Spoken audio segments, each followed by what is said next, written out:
بسم اللہ الرحمن الرحیم۔ سورہ بقرہ کا چھٹا رکوع اور آیت نمبر 55، آیت نمبر 54 تک کا جو لفظی ترجمہ اور مختصر گرامر ہو چکی تھی، اب میں آیت نمبر 55 سے شروع کر رہا ہوں، اور یہ رکوع مکمل کرنے کے بعد پھر انشاءاللہ اس کی تفسیر بیان کروں گا۔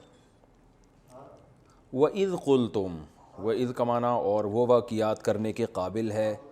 قُلْتُم، جب تم نے کہا تھا، یا موسیٰ، اے موسیٰ، لن نؤمن لکا، لام نون زبر لن، یضرب ہرگز نہیں مارے گا، لن نؤمن نکرمو کی طرح ہے، ہم ہرگز ایمان نہیں لائیں گے لکا آپ پر یا آپ کے لیے، حتیٰ یہاں تک کہ، حتیٰ کہ نر اللہ، ہم دیکھ لیں اللہ کو۔ نرا اصل میں تھا نر ایو، نسمعو کی طرح، جس کو پڑھا جاتا ہے نرا، نر ایو کو نرا پڑھا جاتا ہے، نسمعو نضربو کی طرح۔ نر اللہ رؤیت سے ہے، جہاں تک کہ ہم دیکھ لیں اللہ کو، جہرتاً بالکل سامنے۔ جہر اونچی آواز سے بات کرنے کو بھی کہتے ہیں نا، جہری تلاوت ہے، سری تلاوت ہے۔ تو جہرن کا مطلب جو بالکل واضح ہو، یعنی اپنی آنکھوں سے ہم اللہ کو سامنے دیکھ لیں، اس وقت تک ہم ایمان نہیں لے کر آئیں گے۔ فَأَخَذَتْكُمْ، أَخَذَ يَأْخُذُ، نَصَرَ يَنصُرُ کی طرح پکڑنا، أَخَذَتْكُمْ، تمہیں پکڑ لیا، الصاعقہ، ایک بجلی کی کڑک نے، صاعقہ زوردار آواز جو بجلی کی کڑک والی ہوتی ہے۔ وَأَنْتُمْ، اور تم، تنظرون، یہ سب منظر اپنی آنکھوں سے دیکھ رہے تھے۔ ثم، پھر اس کے بعد، بعثناکم، بعثنا ضربنا کی طرح، ہم نے اٹھایا تمہیں دوبارہ، یعنی کم تمہیں، من بعد موتکم، تمہاری موت کے بعد، ہم نے تمہیں اس موت کے بعد دوبارہ اٹھا لیا، دوبارہ زندہ کر دیا۔ لعلکم، شاید کہ تم، تشکرون، شکر گزار بن جاؤ، شکر کر لو۔ وَظَلَّلْنَا، اچھا، وَظَلَّلْنَا، ظَلَّلَ يُظَلِّلُ تَظْلِيلًا، سبح یسبح تسبیحا، سایہ کرنا کسی پر۔ ظلال عربی میں سائے کو کہتے ہیں، ظلال، اور ظلہ بھی سائے کو کہتے ہیں، ظل بھی سائے کو کہتے ہیں۔ آپ نے سنا ہوگا نا، ظل سبحانی، پرانی بادشاہوں کو کہا جاتا تھا ظل، یعنی سبحان جو ہے نا اللہ کا سایہ ہے بادشاہ سلامت زمین پہ، تو ظل کا معنی کیا ہوتا ہے؟ سائے کو کہتے ہیں، ظوئیں سے جو ظل ہے۔ وَظَلَّلْنَا، اور سایہ کیا ہم نے تم پر، الغمام، بادل کے ٹکڑے کا۔ غمام کہتے ہیں بادل کے چھوٹے سے ٹکڑے کو، ایک ٹکڑی بدلی بھی کہتے ہیں جس کو۔ وَأَنزَلْنَا، اور نازل کیا ہم نے، عَلَيْكُمْ، تم پر، المنّ والسلویٰ، من اور سلویٰ۔ من اور سلویٰ کیا تھا یہ میں پھر ابھی تفسیر میں بتاتا ہوں۔ کُلُوا من طیبات، کُلُوا کئی بار اس لفظ کو میں ڈیفائن کر چکا ہوں، کُلُوا کھاؤ، من طیبات پاکیزہ چیزوں میں سے، طیب پاکیزہ کو کہتے ہیں، طیبات اس کی جمع، طیبہ مؤنث ہے اور طیبات اس کی جمع۔ کُلُوا من طیبات ما، ان چیزوں میں سے، پاکیزہ چیزوں میں سے کھاؤ، رزقناکم، جو ہم نے تمہیں بطور رزق دی ہیں، رزقنا کا معنی ہم نے تمہیں عطا کی ہیں۔ وما ظلمونا، اور نہیں، ظلموا ضربو کی طرح، ضربہ اس نے مارا، ظلموا ان سب نے مارا، تو ظلموا ان سب نے ظلم کیا، اور نہیں انہوں نے ظلم کیا نہ ہمارے اوپر، ولیکن، لیکن، کانو، تھے وہ لوگ، انفسہم یظلمون، اپنے ہی نفسوں پر ظلم کرنے والے۔ وَإِذْ قُلْنَا، اور اس وقت کو بھی یاد کرو، قلنا جب ہم نے کہا، ادخلوا، داخل ہو جاؤ، دخل یدخلوا، نصر ینصرو کی طرح، اور انصر امر آتا ہے نا، تو ادخل امر، داخل ہو جاؤ، ادخلوا جمع ہے، ادخلوا هذه القریہ، داخل ہو جاؤ، هذه القریہ، اس بستی میں، فا کا معنی پھر، کلو کھاؤ، منہا اس بستی میں سے، حیث شئتم جہاں سے چاہو، جہاں سے چاہو کھاؤ پیو، رغدن رج کے، یہ لفظ یاد کر لیں، رغدن بہت آتا ہے قرآن میں، رغدن کا معنی رج کے کھاؤ۔ وادخلوا، اور داخل ہو جاؤ، البابا دروازے میں، سجدن، ساجد کی جمع آتی ہے سجد، ساجد سجدہ کرنے والا، سجد سجدہ کرنے والے، ساجدین بھی آتی ہے، سجد بھی آتی ہے۔ اور داخل ہو جاؤ دروازے میں سجدہ کرتے ہوئے، وقولو اور کہو، قل کا معنی کہہ اور قولو تم سب کہو، حطۃ، حطہ عربی میں کہتے ہیں گرانے کو، حط آپ نے لفظ سنا ہوگا نا، انحطاط کا دور ہے، یہ علمی انحطاط ہے، انحطاط کا معنی علم گر رہا ہے، اور انحطاط کا لفظ استعمال ہوتا ہے اور بھی ایک دو جگہ استعمال ہوتا ہے اردو میں یہ، لیکن گاڑی اردو میں استعمال ہوتا ہے۔ تو حطہ کا معنی کیا؟ گرانا، حطۃ اور کہو زبان سے گرا دے، کیا مطلب؟ ہمارے یہ عربی میں بولا جاتا ہے یعنی ہمارے گناہوں کو معاف کر دے، حطہ اے اللہ ہمارے گناہ کیا کر دے؟ گرا دے، یعنی دروازے میں داخل ہونا ہے سجدہ کرتے ہوئے یعنی جھکتے ہوئے، اور زبان سے کیا کہنا ہے؟ حطہ۔ حطہ کا مطلب یہ یعنی جو ادھورا جملہ ہے، نطلب حطہ، اے اللہ ہم تجھ سے طلب کرتے ہیں گناہوں کا گرانا، یعنی گناہوں کی معافی۔ تو اللہ فرماتے ہیں یہ کرو، نغفر لکم، ہم مغفرت کر دیں گے تمہاری، خطایاکم، تمہاری خطاؤں کو معاف کر دیں گے، تمہاری خطاؤں کو۔ خطیئہ خطا کو کہتے ہیں، اور خطایا اس کی جمع آتی ہے۔ وَسَنَزِيدُ، سا کا معنی کیا ہوتا ہے؟ عن قریب، نزید، نزید، نضرب کی طرح، اور ہم اضافہ کریں گے، بڑھا دیں گے، المحسنین، بہت اچھا عمل کرنے والوں کو، یعنی بہت اچھا عمل کرنے والوں کی مغفرت کرنے کے ساتھ ساتھ مزید ان کو عطا کریں گے، نزید، اور اضافہ دیں گے ہم ان کو۔ احسان عربی میں کہتے ہیں کسی عمل کو نہایت عمدگی سے کرنا، خوب سمجھ لیں، احسان عربی میں اسے نہیں کہتے جسے اردو میں کہتے ہیں۔ اردو میں احسان کا مطلب کسی پر احسان کرنا، اچھا سلوک کرنا، عربی میں احسان یعنی اس پہ بھی احسان کا اطلاق ہوتا ہے، لیکن اصل احسان کا معنی یہ نہیں ہے۔ عربی میں جو احسان ہے یہ حسن سے نکلا ہے۔ حسن کسے کہتے ہیں؟ کسی وہ بہت زیادہ اچھا ہو نا، خوبصورت ہو، اسے کیا کہیں گے؟ حسن۔ تو کوئی بھی چیز بہت اچھی ہو، جسے ہم اردو میں بار بار کہتا ہوں ہٹو بچو، ٹھیک ہے نا، یہ انگلش میں ایکسیلنٹ ہو، یعنی اس میں ایکسیلنسی پیدا کر دی جائے کسی بھی چیز میں، تو اسے یہ کہا جاتا ہے کہ اس نے اس چیز کو درجہ احسان تک پہنچا دیا۔ تو عمل اچھا ہوتا ہے اور ایک ہوتا ہے بہت اچھا، ایکسیلنسی کے ساتھ جب آپ عمل کرتے ہیں تو اس کو کیا کہا جاتا ہے؟ احسان۔ جیسے حدیث میں آتا ہے نا، جبریل علیہ السلام نبی کے پاس صلی اللہ علیہ وسلم کے پاس آئے اور آپ نے پوچھا، مشہور حدیث جبریل، اس میں آخری سوال آپ کا یہ تھا کہ احسان کیا ہے؟ تو آپ صلی اللہ علیہ وسلم نے فرمایا ان تعبد اللہ کأنک تراہ فإن لم تکن تراہ فإنہ یراک، کہ اللہ کی عبادت ایسے کرو جیسے تم اللہ کو دیکھ رہے ہو۔ تو یہ عبادت میں ایکسیلنسی ہوگی نا، تو یہ ہے درجہ احسان، جو بہت اعلیٰ درجے کا ہے۔ تو اللہ فرماتے ہیں جو بہت اچھا عمل کریں گے، تو ہم اردو میں اس کا ترجمہ بھی کر سکتے ہیں عمل بہت اچھا کرنا، یا بہت نہایت عمدگی کے ساتھ کرنا۔ تو جو ایکسیلنسی پیدا کریں گے اپنے عمل کے اندر، اللہ فرماتے ہیں وَسَنَزِيدُ، ہم ان کو اور زیادہ نوازیں گے۔ فَبَدَّلَ، پس تبدیل کر دیا، بدل یبدل تبدیلا، سبح یسبح تسبیحا، بالکل آسان ہے، اردو میں استعمال ہوتا ہے۔ فَبَدَّلَ الَّذِينَ، اب دیکھو آپ سورہ بقرہ میں جتنے ورڈ آ رہے ہیں، شاید میرے خیال ہے اب تک 5-6 الفاظ ہی ایسے آئے ہوں جو اردو میں استعمال نہیں ہوتے، باقی سارے کسی نہ کسی فارم میں اردو میں یوز ہو رہے ہیں وہ۔ تو اللہ نے فرمایا فَبَدَّلَ الَّذِينَ ظَلَمُوا، پس تبدیل کر دیا ان لوگوں نے جو ظالم تھے، قولاً، قول کو۔ اللہ نے قول کیا کہا تھا؟ حطہ کہنا ہے، کیا کہنا ہے؟ حطہ، یعنی میرے گناہ معاف کر دے۔ اس قول کو تبدیل کر دیا غیر الذی، اس قول کے غیر سے، قیل لہم، جو کہا گیا تھا ان سے، یعنی ان سے جو لفظ کہنے کو کہا گیا تھا، ظالموں نے اس لفظ کو کسی دوسرے لفظ سے چینج کر دیا۔ وہ کیا کیا وہ میں تفسیر میں بتاتا ہوں۔ فَأَنزَلْنَا، پس نازل کیا ہم نے، عَلَى الَّذِينَ ظَلَمُوا، ان لوگوں پر جو ظالم تھے، رجزن، ایک پکڑ، رجز عذاب کو کہتے ہیں، پکڑ کو کہتے ہیں، ایک عذاب نازل کیا، من السماء، آسمان سے، بیما، اس وجہ سے، بی کا معنی وجہ بھی آتا ہے نا، با جب لگتی ہے، میں کئی دفعہ بتا چکا ہوں، تو اس کا ہم ترجمہ کرتے ہیں اس سبب سے یا اس وجہ سے، بیما کانو، اس لیے کہ تھے وہ لوگ، یفسقون، فسق کیا کرتے۔ فسق کسے کہتے ہیں؟ حدود سے تجاوز کرنا، لمٹ کو کراس کرنا، تو یہ لوگ حد سے تجاوز کیا کرتے تھے۔ یہ تو اس رکوع کا لفظی ترجمہ ہو گیا، کافی لمبا ترجمہ تھا کیونکہ رکوع بہت لمبا ہے، تو کچھ پچھلے ایپیسوڈ میں ہوا، کچھ اس میں. اب میں انشاءاللہ اس کی مختصر تفسیر بیان کرتا ہوں.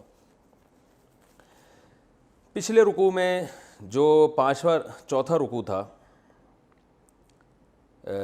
پانچواں رکوع تھا، جس رکوع پہ 5 لکھا ہوتا ہے نا، اس کے بعد جو رکوع شروع ہوتا ہے وہ چھٹا کہلاتا ہے. صحیح ہے نا؟ یعنی آپ ایسا نہ ہو کہ جہاں رکوع کے اوپر 6 لکھا ہوا ہے تو آپ اس کے بعد تلاش کر رہے ہوں، وہ تو 7واں شروع ہو گیا نا. 6 کا مطلب یہاں تک 6 کمپلیٹ ہو گئی، یہ مطلب ہوتا ہے. تو اب میں جو رکوع پڑھ رہا ہوں وہ 6 ہے، چھٹا ہے. تو مطلب آپ نے وہاں سے دیکھنا ہے جہاں رکوع کے اوپر 5 لکھا ہوا ہے، تو یہاں تک 5 کمپلیٹ ہو گئے. اس کے بعد کون سا شروع ہو رہا ہے؟ چھٹا. یا بنی اسرائیل اذکروا نعمتی التی انعمت علیکم. پچھلے رکوع میں اللہ نے بنی اسرائیل پر جو نعمتیں ہوئی ہیں ان کو ذکر کیا اجمالی انداز میں، یعنی اجمال کہتے ہیں جو تفصیل نہ ہو، ڈیٹیل نہ ہو. کچھ اردو کے مشکل الفاظ آج کی نئی جنریشن سمجھتی نہیں ہے. تو اجمال کا معنی کیا ہوتا ہے؟ اجمال ڈیٹیل کی ضد ہے، اپوزٹ ہے. یعنی تفصیل سے آپ کوئی بات نہیں کرتے، مبہم بات کرتے ہیں، تو اسے ہم کیا کہتے ہیں؟ اجمال. یعنی مجمل بات کی ہے اس نے. ٹھیک ہے نا؟ تو اللہ فرماتے ہیں اب اس رکوع میں وہ نعمتیں کیا تھی ان کو تفصیل سے بیان کیا جا رہا ہے، اور کیسے کیسے نعمتیں ہوئیں اور انہوں نے کیسے کیسے ناشکری کی ہے، یہ اللہ بتا رہے ہیں. اے بنی اسرائیل، نبی صلی اللہ علیہ وسلم کے دور میں جو بنی اسرائیل تھے ان سے خطاب کیا جا رہا ہے. اے بنی اسرائیل، میری اس نعمت کو یاد کرو، انعمت علیکم، جو میں نے تمہیں دی تھی، وَأَنِّي، اور بے شک میں نے، فضلتکم، تمہیں فضیلت دی تھی، علی العالمین، تمام جہان والوں پر. فضیلت قرآن میں دوسرے مقام پر آتا ہے علم میں اور حکومت میں. تو ہر قسم کا علم، چاہے وہ سائنس ٹیکنالوجی کا علم ہو، چاہے وہ دین کا علم ہو، یعنی آسمانی کتابوں کا، دونوں علم بھی ان کے پاس، دنیا محتاج تھی ان سے سیکھنے کے لیے. اور دوسرا حکومت بھی کس کے پاس تھی؟ ان کے پاس تھی. میں نے فضیلت دی تھی تمہیں. اور جب اللہ فضیلت دیتا ہے نا علم اور حکمت میں، تو اس کا مطلب یہ ہوتا ہے کہ یہ گاڈ گفٹڈ ہے، یہ ظلم کے ذریعے حاصل نہیں ہوئی ہے حکومت. دیکھو ظالم بھی تو دنیا پہ قابض ہو جاتے ہیں نا، تو یہ ظلم کے ذریعے نہیں بلکہ اللہ کی مدد تھی، اور اللہ نے ان کو امام بنایا تھا، دنیا پر لازم تھا کہ ان کو فالو کرے. تو یہ بڑا عہدہ ہوتا ہے. آپ کہہ سکتے ہیں جس دور میں یہودیوں سے خطاب ہو رہا ہے اس دور میں تو یہودیوں کو علم اور حکومت میں اللہ نے فضیلت نہیں دی. تو یاد رکھیں قرآن کی یہ عادت ہے، قرآن جو کام باپ دادا کر چکے ہیں نا، تو قرآن اولادوں کو خطاب کرتا ہے، کیونکہ آپ کی قوم کو تو بہرحال فضیلت دے چکے ہیں نا اللہ. تو وہ آپ کے باپ دادا جو کام کرتے آ رہے تھے تو آپ بھی تو اسی روش پہ چل رہے ہیں. اگر اولاد اس روش پہ نہ چلے تو پھر باپ دادا کا تانا نہیں دیا جاتا، لیکن چل اسی روش پہ رہے ہیں. تو جو حرکتیں باپ دادے نے کی ہیں وہ حرکتیں اولاد کو بھی بیان کی جا سکتی ہیں، کیونکہ قوم ایک ہی ہے، جنس وہی ہے، صفات ایک ہی جیسی ہیں. تو اس لیے اللہ فرماتا ہے تمہاری حرکتیں یہ ہیں.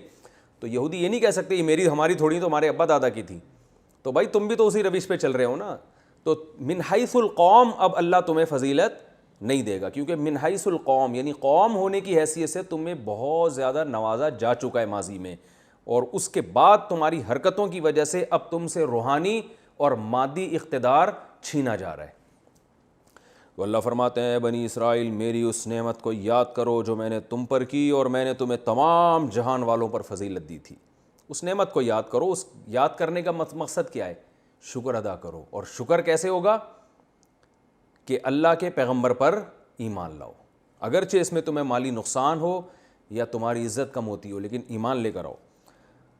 وَاتَّقُوا يَوْمًا، اور ڈرو اس دن سے، لَا تَجْزِي نَفْسٌ عَن نَفْسٍ شَيْئًا، کیونکہ آخرت کا خوف جب نگل جاتا ہے تو انسان گناہوں پر جری ہوتا ہے.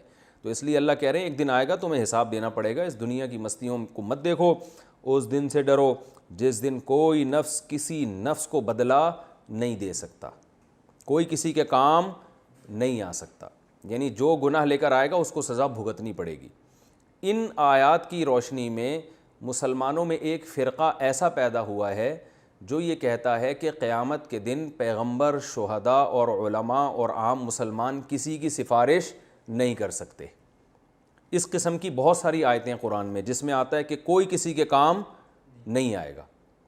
سورہ نجم میں بھی ہے وَأَلَّيْسَ لِلْإِنسَانِ إِلَّا مَا سَعَىٰ، انسان کو وہی کچھ ملے گا جس کی اس نے کوشش کی ہے. تو جبکہ اہل سنت والجماعت کا جو عقیدہ ہے، یاد رکھیں عقیدے کی جو سب سے معتبر کتاب ہے نا جو پوری دنیا میں پڑھائی جاتی ہے وہ ہے العقیدۃ الطحاویہ۔ وہ پوری دنیا میں اہل سنت کے جو 4 مکاتب فکر ہیں، حنفی، مالکی، شافعی اور حنبلی، یہ چاروں کے ہاں یہ کتاب معتبر ہے۔ لکھنے والے اگرچہ حنفی عالم تھے، امام طحاوی تھے جو حنفی تھے، لیکن جو انہوں نے عقائد لکھے ہیں اس کو سب مانتے ہیں۔ مانتے بھی اس لیے کہ اس سے پہلے عقیدے کی باقاعدہ کوئی کتاب لکھی نہیں گئی، تو بعد میں علماء نے ضرورت محسوس کی، تقریباً 2 یا 3 صدی ہجری میں یہ کام ہوا کہ علماء نے ضرورت محسوس کی کہ عقیدے کی ایک کتاب لکھی جائے تاکہ پتہ چل جائے کہ اہل سنت والجماعت کے بیسک عقائد ہیں کیا۔ پہلے میں اس سے بتاؤں گا یہ اہل سنت والجماعت کیا بلا ہے بھائی، لوگ کہتے ہیں نا اہل سنت کیا، ہم تو صرف سیدھے سیدھے مسلمان ہیں۔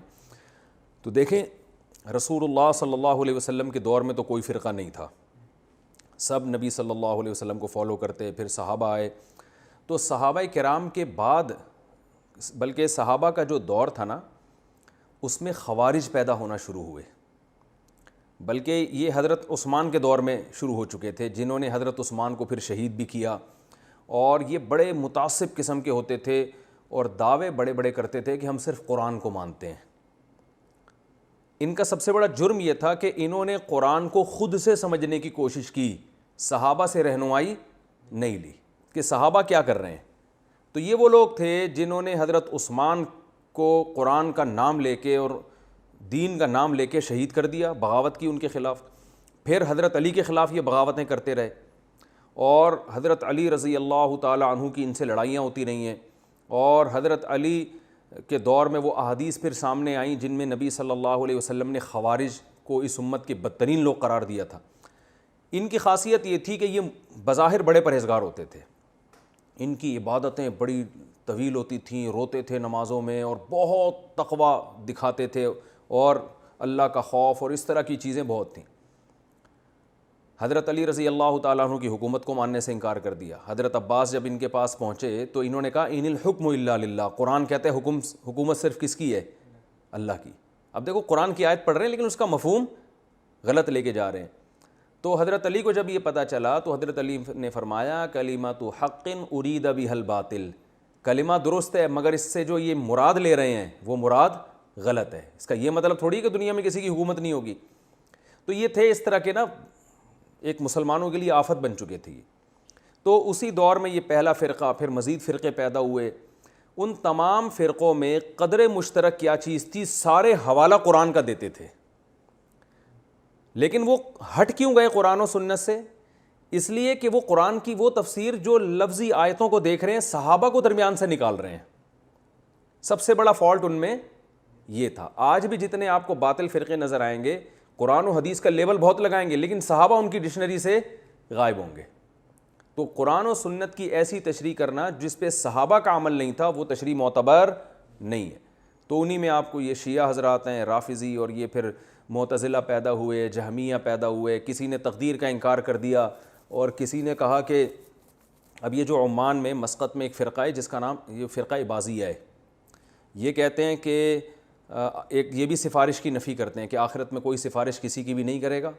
دوسرا یہ بھی کہتے ہیں کہ مسلمان جو ہے اگر کبیرہ گناہ کرتا ہے تو وہ بھی ہمیشہ جہنم میں جلے گا، یعنی نبی کی شفاعت کی وجہ سے وہ جہنم سے نکلے گا نہیں، اور وہ اس طرح کی آیتیں پیش کرتے ہیں۔ تو قرآن ہر ایک کے پاس ہوتا ہے، آیتیں ہر ایک کے پاس ہوتی ہیں، لیکن ہم ان سے یہی کہتے ہیں کہ آپ کا یہ عقیدہ صحابہ کے عقیدے کے خلاف ہے، لہذا ہم اس کو معتبر نہیں مانتے۔ تو اس طرح کے بہت سارے فرقے پیدا ہو گئے تھے، یعنی مختلف انتہائیں وجود میں آنا شروع ہو گئی تھیں۔ ایک انتہا تو یہ تھی کہ جو کبیرہ گناہ کرے گا چاہے وہ سچا اور پکا مسلمان کیوں نہ ہو، لیکن کبیرہ گناہ کیا اور توبہ کے بغیر مر گیا تو وہ ہمیشہ جہنم میں جائے گا۔ ایک انتہا تو یہ تھی۔ دوسری انتہا تھی جن کو مرجیہ کہا جاتا تھا۔ مرجیہ رجا سے نکلا ہے، رجا امید کو کہتے ہیں۔ وہ یہ کہتے تھے کہ اگر آپ ایمان لے آئے تو کتنی برائیاں آپ کر لو آپ جہنم میں نہیں جاؤ گے، آپ کی بخشش پکی اور ڈھکی ہے۔ اور ان کے پاس بھی حدیثیں ہیں کہ نبی صلی اللہ علیہ وسلم نے فرمایا جس نے کہا لا الہ الا اللہ وہ دخل الجنہ، وہ جنت میں جائے گا۔ تو حدیثیں ہر ایک کے پاس ہیں، لیکن صحابہ کا جو اجماعی عقیدہ تھا، کیونکہ صحابہ حدیث کا مفہوم زیادہ سمجھتے تھے، تو جو وہ لوگ قرآن و سنت کو صحابہ کے منہج پہ سمجھتے تھے نا، انہوں نے ان باطل فرقوں سے اپنے آپ کو جدا رکھنے کے لیے جو مسلک تھا اس کو نام دیا اہل سنت والجماعت. یعنی ہم سنت کو بھی مانتے ہیں، صرف قرآن کو نہیں بلکہ نبی کی سنت کو بھی، اور والجماعت سے مراد تھا صحابہ کو بھی ہم مانتے ہیں. تو باقیوں نے اپنے لیے یہ لفظ تجویز نہیں کیا.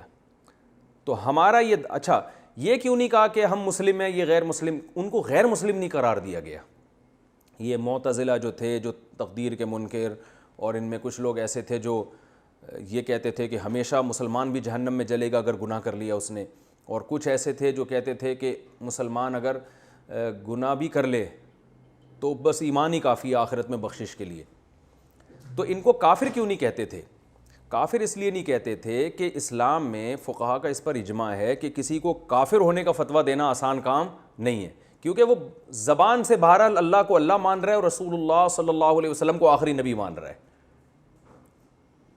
ہاں اس میں تعویلات کر رہے ہیں نا غلط سلط، تو کافر قرار دینے میں اس شریعت نے بہت احتیاط کی ہے. تو وہ ہمارے جو اکابر تھے، اسلاف تھے، تابعین، تبع تابعین، جو اہل سنت والجماعت کے راستے پر تھے، جو برحق تھے، انہوں نے ان کو بدعتی تو قرار دیا، گمراہ تو قرار دیا، مگر کافر قرار نہیں دیا. اس لیے کہ وہ کہتے تھے کہ یہ کافر قرار دینا بہت خطرناک معاملہ ہے. تو اگر ان کو کافر قرار دیتے تو ان کے مقابلے میں اپنے آپ کو کیا کہتے؟ مسلم. کیونکہ اپنے آپ کو جب مسلم کہہ رہے اس کا مطلب یہ کیا ہے؟ غیر مسلم. تو غیر مسلم تو کہتے نہیں تھے ان کو. تو اس لیے اب اپنے لیے ایسا نام تجویز کیا جائے تاکہ آپ ان سے کیا ہو جائیں؟ جدا ہو جائیں. تو وہ نام تجویز کیا گیا اہل سنت والجماعت، کہ ہم صرف قرآن کو نہیں مانتے، سنت کو بھی. دیکھو اہل حدیث والجماعت بھی نہیں کہا.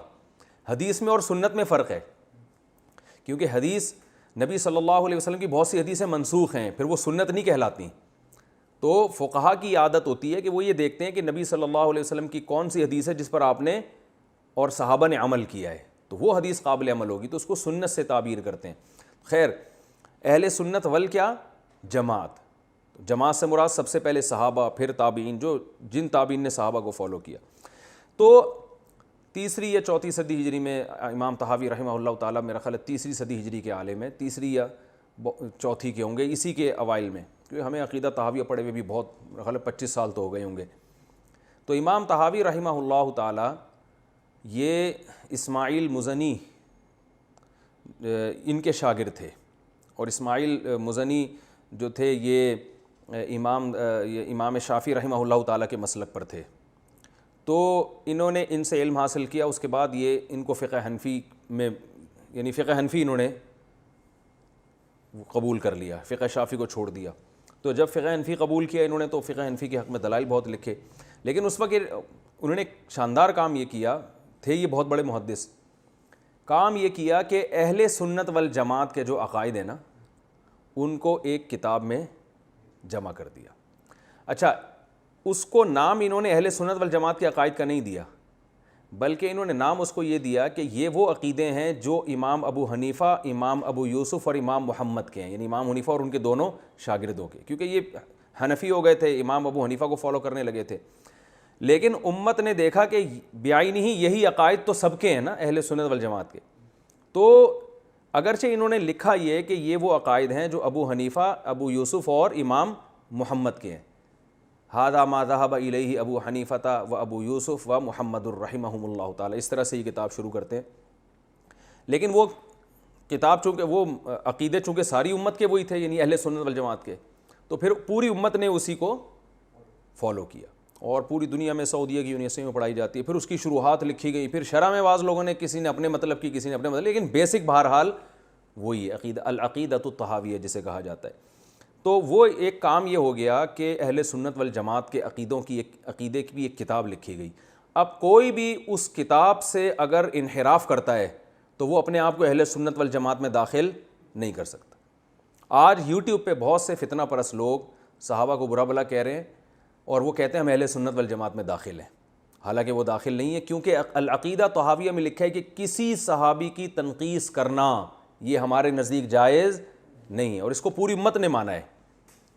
تو اس سے بھی پتہ چلتا ہے کہ وہ جو ہے نا اہل سنت یعنی عقیدہ طحاویہ جو اجماع ہو گیا نا اس پہ اہل سنت والجماعت کا، تو نبی صلی اللہ علیہ وسلم نے جو فرمایا نا میری امت گمراہی پہ جمع نہیں ہو سکتی، تو گمراہی سے مراد اہل سنت والجماعت جمع نہیں ہو سکتے، اس لیے کہ باقی تو پہلے ہی گمراہ تھے نا، جو روافظ تھے اور جو معتزلی اور جہمی وغیرہ اس طرح کے جو لوگ پیدا ہوئے۔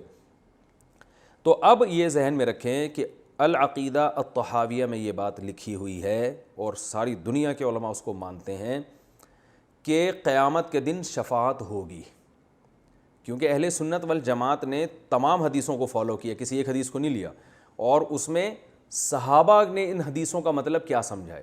تو ہمیں مصنف ابن ابی شیبہ اور مصنف عبد الرزاق جو حدیث کی کتابیں ہیں ان میں صحابہ سے صراحتاً یہ باتیں ملتی ہیں کہ قیامت کے دن نبی صلی اللہ علیہ وسلم کبیرہ گناہ کے مرتکب کی شفاعت کریں گے۔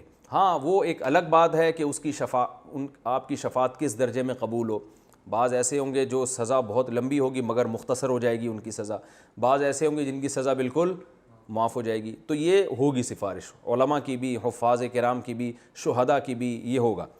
تو یہ جو آیتیں ہیں نا، دوسری آیتوں کو اور حدیث کو، قرآن کی خود آیتوں میں شفاعت کا ذکر ہے، جیسے ہم نے عما یتساءلون میں پڑھا تھا نا، وہ کیا ہے کہ عما یتساءلون والی صورت میں ہم نے آیت پڑھی تھی کہ یوم یقوم الروح والملائکۃ صفا لا یتکلمون الا لمن اذن له الرحمن وقال صوابا، کوئی بھی کلام نہیں کر سکے گا مگر جس کو اللہ اجازت دیں اور وہ کلام کیا کرے، درست کرے۔ اور اسی طرح اس سے بھی زیادہ واضح آیت ہے ولا یشفعون الا لمن ارتضی، کوئی کسی کی شفاعت نہیں کرے گا مگر اس کے لیے شفاعت ہو سکتی ہے جس کے لیے اللہ اجازت دے دے۔ یہ خود قرآن میں اللہ تعالیٰ نے ارشاد فرمایا، اور احادیث تو اس بارے میں بہت واضح ہیں۔ تو ان آیتوں کا مطلب پھر علماء یہ بیان کرتے ہیں جس میں آتا ہے کہ کوئی کسی کو فائدہ نہیں پہنچائے گا، اس سے مراد ہے کفر پہ اگر کسی کی موت واقع ہو گئی، جیسے کہ بنی اسرائیل تو کفر میں مر رہے تھے نا، تو کفر پہ اگر کسی کی موت واقع ہو گئی تو پھر اس کے لیے شفاعت نہیں ہے، اور کفر کے جرم میں کوئی کسی کو فائدہ نہیں پہنچا سکتا، یعنی ایک عقیدے کی خرابی ہے اور ایک عمل کی خرابی ہے۔ تو عقیدے کی خرابی کے ساتھ اگر دنیا سے چلے گئے تو عقیدے کی خرابی پہ جو سزا آپ کو ملے گی اس میں کوئی کسی کے کام نہیں آئے گا، اور ہے کہ عقیدہ آپ کا درست ہے، عمل کی کوتاہی پہ جو سزا ملے گی اس میں قرآن میں بھی ہے اور احادیث میں بھی ہے، ہم قرآن میں پڑھیں گے انشاءاللہ جب اپنے مقام پہ یہ آیتیں آئیں گی، تو اس میں لوگ دوسروں کے کام آئیں گے۔ اور یہ جو قرآن کی آیت ہے کہ یہ جو قرآن مجید میں آتا ہے کہ ام للانسان وَلَيْسَ لِلْإِنسَانِ إِلَّا مَا سَعَىٰ، سورہ نجم میں، کہ انسان کو وہی کچھ ملے گا جس کی اس نے کوشش کی ہوگی۔ تو یہاں بھی علماء کہتے ہیں کہ انسان کو تو وہی کچھ ملے گا جس کی آپ نے کوشش کی ہے، اس سے زیادہ نہیں ملے گا، لیکن دوسرا انسان جب آپ کے لیے کوئی عمل کر رہا ہے یا آپ کے لیے دعا کر رہا ہے تو اس کو بھی تو وہ کچھ ملے گا نا جو وہ کر رہا ہے۔ تو وہ کیا کر رہا ہے؟ وہ چاہ رہا ہے کہ آپ کی بخشش ہو جائے، وہ چاہ رہا ہے کہ آپ کے درجات بلند ہو جائیں، تو اس کو بھی تو وہ ملے گا کہ نہیں ملے گا؟ تو وہ اس کی وجہ سے آپ کو عمل میں ترقی مل رہی ہے، اس کی دعاؤں کی وجہ سے، اس کے ایصال ثواب کی وجہ سے، تو یہ اس آیت کے مخالف نہیں ہے۔ پھر ہم اس پہ مزید بحث کریں گے اس مقام پہ جہاں یہ سورہ نجم میں آیت آئے گی۔ تو اللہ فرماتے ہیں اس دن سے ڈرو، لا تجزی نفس عن نفس شیئا، جس دن کوئی کسی کے کام نہیں آئے گا۔ کیا مطلب؟ اگر کفر پہ موت واقع ہو گئی تو کوئی کسی کے کام نہیں آئے گا۔ دوسرا، شفاعت قہری، زبردستی والی شفاعت کی بھی نفی ہے، کیونکہ اگر کوئی کسی کے کام قیامت کے دن آئے گا تو وہ آئے گا جس کو اللہ اجازت دیں گے، زبردستی نہیں آ سکتا۔ تو اس آیت کا مطلب یہ بھی ہو سکتا ہے دوسری آیتوں کی روشنی میں کہ کوئی کسی کے کام نہیں آئے گا اللہ کی اجازت کے بغیر، اللہ اجازت دے دے تو یقیناً کام آ سکتا ہے۔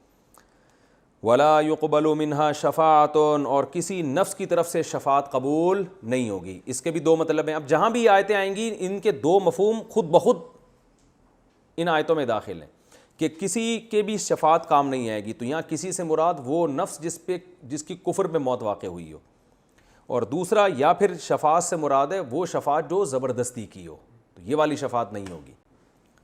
تو ولا يقبل منها شفاعۃ، اور کسی نفس کی طرف سے شفاعت قبول نہیں ہوگی۔ کیا مطلب؟ زبردستی کی شفاعت، اللہ اجازت دے دیں تو اللہ کی مرضی، اور حدیث میں آتا ہے کہ مسلمانوں کے لیے اللہ اجازت دیں گے۔ ولا یؤخذ منها عدل، اور کسی نفس کی طرف سے کوئی برابری میں کوئی چیز نہیں لی جائے گی کہ تم نے گناہ کیے ہیں تو اب اس کے بدلے میں اتنے پیسے دے کے جان چھڑا لو، ایسا بھی نہیں ہوگا۔ ولا هم ينصرون، اور نہ ان کی مدد کی جائے گی۔ اب اللہ تعالیٰ بنی اسرائیل پر اپنی نعمتیں بیان کر رہے ہیں۔ وَإِذْ نَجَّيْنَاكُمْ، تم ان نعمتوں کو یاد کرو۔ اصل میں ان پہ باپ دادا پہ ہوئی تو انہی پہ بھی ہو گئی نا، باپ دادا مر جاتے تو یہ تھوڑی پیدا ہوتے۔ تو نبی کے دور میں جو بنی اسرائیل کے لوگ تھے، اللہ تعالیٰ ان پر اپنی نعمتیں بیان کر رہے ہیں کہ اس وقت کو یاد کرو جب ہم نے تمہیں نجات دی۔ کس سے؟ آل فرعون، آل فرعون یعنی فرعون والوں سے، جس میں فرعون خود داخل ہے۔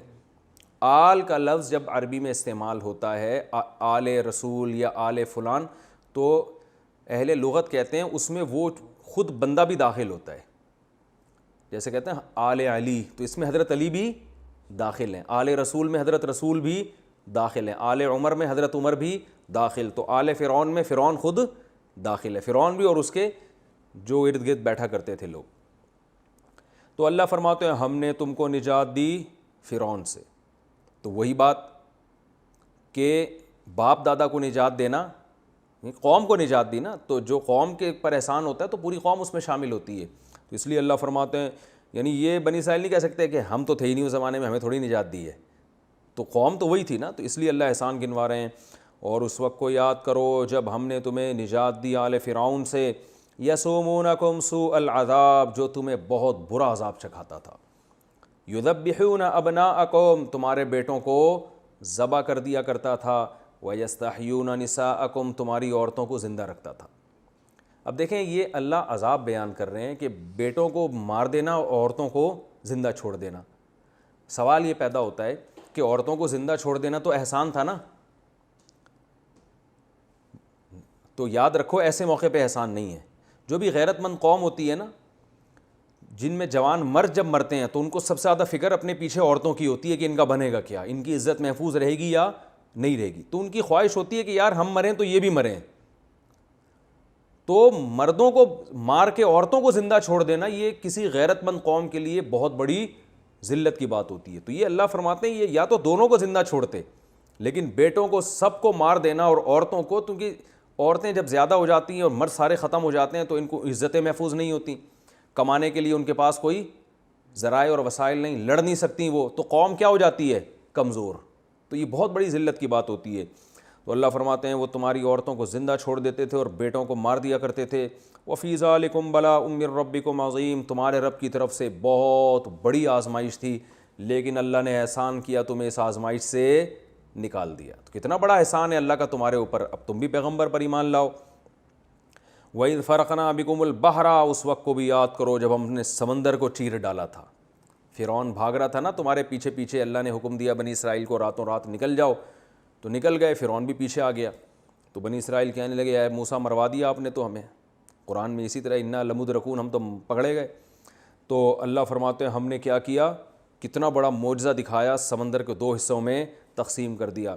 فَأَنْجَيْنَاكُمْ، تمہیں بچا لیا ہم نے، وَأَغْرَقْنَا آلَ فِرْعَوْنَ، اور فرعون کو ہم نے، فرعون والوں کو غرق کر دیا۔ وَأَنْتُمْ تَنْظُرُونَ، تم یہ سارا منظر اپنی آنکھوں سے دیکھ رہے تھے۔ تو اب آپ کہہ سکتے ہیں بھائی یہ لوگ تھوڑی دیکھ رہے تھے، ان کے باپ دادا دیکھ رہے تھے نا۔ تو یاد رکھیں جو خبریں متواتر ہوتی ہے نا وہ ایسا ہی ہے جیسے خود اپنی آنکھوں سے دیکھ لیا۔ تو تنظرون کا یہ مطلب ہے، یعنی تمہیں اتنا یقین ہے اپنی آنکھوں سے تم یہ ساری چیزیں دیکھ رہے تھے، یہ تمہارے باپ دادا دیکھ رہے تھے، وہ تمہیں نقل کرتے چلے جاتے ہیں، تم سب کچھ دیکھ رہے تھے، تمہارے ساتھ یہ ہوا ہے۔ وَإِذْ وَعَدْنَا مُوسَىٰ 40 لَيْلَةً، اور اللہ نے تم پر یہ بھی احسان کیا کہ ہم نے موسیٰ سے 40 راتوں کا وعدہ کیا تھا۔ جب فرعون غرق ہو گیا نا پانی میں، بنی اسرائیل کو نجات ملی، تو بنی اسرائیل نے کہا کہ اب ہمیں کوئی کتاب چاہیے اللہ کی طرف سے۔ حضرت موسیٰ کی فرما برداری نہیں کرتے تھے، کہہ رہے تھے کوئی آسمانی کتاب ہو، اللہ کے احکام ہو، ہم اس کو فالو کریں گے، اب ہمیں نجات ملی ہے، اللہ کا دین نافذ کریں گے ہم۔ تو اللہ نے موسیٰ علیہ السلام سے 40 راتوں کا وعدہ کیا کہ 40 دن کے بعد آپ کو کوہ طور پہ بلاؤں گا اور تورات دے دوں گا۔ وَإِذْ وَعَدْنَا مُوسَىٰ 40 لَيْلَةً، تو جب موسیٰ علیہ السلام تورات لینے کے لیے گئے ہیں نا، تو پیچھے سامری ایک جادوگر تھا، اس نے کیا کیا، جہاں بھی جبریل علیہ السلام جب بنی اسرائیل کی مدد کے لیے نازل ہوئے تھے نا، گھوڑے پر سوار تھے، وہ انسانی شکل میں آئے تھے، گھوڑے پر سوار تھے بنی اسرائیل کی مدد کے لیے جب فرعون غرق ہو رہا تھا. تو جبریل کا گھوڑا جہاں جہاں جاتا تھا نا، قدم رکھتا تھا، اس مٹی میں خاص قسم کی برکت پیدا ہو گئی تھی. تو سامری جادوگر نے کمبخت نے اس مٹی کو لے کر سونے سے ملا کے ایک بچھڑا بنایا اور اپنے جادو کے زور سے ایسا کیا کہ وہ بچھڑا آواز نکالتا تھا، اور بنی اسرائیل کو کہنے لگا کہ موسیٰ علیہ السلام جب تک نہیں آتے ہمارے پاس فی الحال کوئی خدا ہے نہیں اور ہم شریعت کے مکلف ہیں نہیں، کیونکہ کتاب ہمارے پاس ہے نہیں، تو فی الحال ہم اسی بچھڑے کی عبادت کریں گے. اور بنی اسرائیل میں بہت سارے لوگ اس بچھڑے کی عبادت کرنا شروع کر دیا، کیونکہ غلام قوم تھی، بت پرستوں کے ساتھ رہ چکے تھے، تو شرک جو ہے نا سے مانوس تھے. تو یہ ماحول کا دیکھو کتنا برا اثر پڑتا ہے. پیغمبروں کی اولادیں اور کیا حرکتیں شروع کر دی. تو اللہ فرماتے ہیں ثم اتخذتم العجل من بعدہ، اس کے بعد موسیٰ کے جانے کے بعد تم نے بچھڑے کو ٹھہرا لیا معبود، وانتم ظالمون، اور تم تھے کیا؟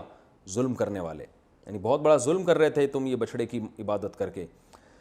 ثم عفونا عنکم من بعد ذلک، اس جرم کے بعد بھی ہم نے تمہیں معاف کر دیا. کتنا بڑا جرم ہے کہ پیغمبر کے ذریعے تمہیں نجات ملی، سمندر تمہارے لیے مسخر ہو گیا، اور کتنے معجزے تم نے اپنی آنکھوں سے دیکھ لیے.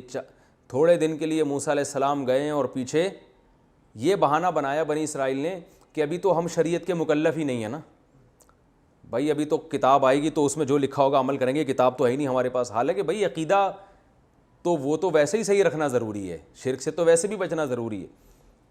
تو اللہ فرماتے ہیں اس کے بعد بھی ہم نے تمہارا جرم معاف کر دیا. لعلکم تشکرون، شاید کہ تم شکر گزار بن جاؤ. وَإِذَا آتَيْنَا مُوسَى الْكِتَابَ وَالْفُرْقَانَ، اس وقت کو بھی یاد کرو جب ہم نے موسیٰ کو کتاب دی. یہ بھی حقیقت میں احسان تھا بنی اسرائیل پر کہ آسمانی کتاب ملی تمہیں موسیٰ کے ذریعے. والفرقان، فرقان سے تورات بھی مراد ہو سکتی ہے، یعنی کتاب ہی کی صفت ہے، اور فرقان سے وہ واضح معجزے بھی. اور ہم نے فرقان یعنی اتنے واضح معجزے دیے جس سے دودھ کا دودھ پانی کا پانی ہو گیا. حضرت موسیٰ کی لاٹھی سانپ بن گئی، یعنی بہت واضح کر دیا تھا اللہ نے کہ حق کیا ہے اور باطل کیا. یہ بھی اللہ کا احسان تھا. لعلکم تہتدون، شاید کہ تم ہدایت پہ آ جاؤ، یعنی تاکہ تم ہدایت پہ آ جاؤ. وَإِذْ قَالَ مُوسَىٰ لِقَوْمِهِ يَا قَوْمِ إِنَّكُمْ ظَلَمْتُمْ أَنفُسَكُمْ، حضرت موسیٰ جب واپس پہنچے نا غضبناک ہو کے کہ بچھڑے کی عبادت ہو رہی ہے، تو حضرت موسیٰ نے جب غضبناک ہوئے تو پھر اللہ نے بتایا کہ ان کی توبہ ویسے قبول ہوگی کہ جنہوں نے بچھڑے کی عبادت نہیں کی وہ ان کو قتل کر دیں گے جنہوں نے عبادت کی ہے. اس کام کے لیے ایگری ہو جاتے ہیں تو ان کی توبہ قبول ہے. تو یہ ایگری ہو گئے مجبوراً، کیونکہ ان کو پتہ تھا ورنہ اللہ کا عذاب آئے گا. تو جنہوں نے عبادت کی انہوں نے اپنے آپ کو قتل کرنے کے لیے پیش کیا. وَإِذْ قَالَ مُوسَىٰ لِقَوْمِهِ، اس وقت کو بھی یاد کرو جب موسیٰ نے اپنی قوم سے کہا یا قومی، اے میری قوم، انکم ظلمتم انفسکم، تم سب نے اپنی جان پہ ظلم کیا، باتخاذکم العجل، اس لیے کہ تم نے بچھڑے کو ٹھہرا لیا تھا معبود. فتوبوا الی باریکم، اپنے پیدا کرنے والے کے سامنے توبہ کرو. فاقتلوا انفسکم، اور توبہ کا طریقہ یہ ہے کہ اپنے آپ کو قتل کر دو. اپنے آپ کا مراد اپنی قوم کے لوگوں کو. قرآن میں بعض دفعہ اپنی قوم کے لوگوں کے لیے بھی اپنے آپ کا لفظ استعمال ہوا ہے، یعنی جنہوں نے عبادت نہیں کی وہ ان کو قتل کر دیں، جنہوں نے عبادت کی ہے تو قتل کے لیے پیش کر دیں. ذالکم خیر لکم، یہ تمہارے لیے بہتر ہے، عند باریکم، تمہارے پیدا کرنے والے کے نزدیک، اس سے تم آخرت کے عذاب سے بچ جاؤ گے. فتاب علیکم، پھر اللہ نے تمہاری توبہ قبول کر لی. تو توبہ جو قبول کی ہے اس کا تذکرہ نہیں ملتا کہ وہ قتل ہوئے تھے یا نہیں ہوئے تھے. بظاہر قرآن سے ایسا لگتا ہے فتاب علیکم، اللہ نے ویسے ہی توبہ قبول کر لی کہ انہوں نے اپنے آپ کو جب پیش کر دیا تو اللہ نے ان کی کو معاف کر دیا. انہ هو التواب الرحیم، بے شک وہ بہت زیادہ توبہ قبول کرنے والا اور رحم کرنے والا ہے. پھر جب موسیٰ علیہ السلام جب کوہ طور پہ گئے تھے نا تورات لینے، تو موسیٰ علیہ السلام نے اللہ سے فرمایا کہ اے اللہ میری قوم جو ہے یہ بڑی نالائق قوم ہے، میں تورات لے کر آؤں گا تو یہ کہیں شک و شبہ نہ شروع کر دے، تو جو ہے گواہ لے کے جاتا ہوں میں. پھر یہ وقت پورا ہو گیا، واقعہ لمبا ہے تو میں انشاءاللہ اگلے ایپیسوڈ میں اس کو بتاؤں گا کہ یہاں بھی انہوں نے بڑی نالائقی کی. وہ گواہوں نے اپنی آنکھوں سے دیکھا کہ تورات نازل ہو رہی ہے تو وہ کہنے لگے نہیں نہیں نہیں، جب صرف تورات کو نہیں دیکھیں گے کوہ طور پہ کہ آپ کو مل رہی ہے، بلکہ ہم اللہ کو اپنی آنکھوں سے دیکھیں گے بھی. تو پھر اللہ کا عذاب آیا، پھر اللہ نے جو مر گئے تھے ان کو دوبارہ زندہ کر لیا. تو اتنا کسی قوم کی کوتاہیوں کو معاف نہیں کیا گیا جتنا بنی اسرائیل کو، جن کو آج یہودی کہتے ہیں. تو اگلے ایپیسوڈ میں انشاءاللہ اس کی تفسیر بیانوں کی. اللہ عمل کی توفیق عطا فرمائے.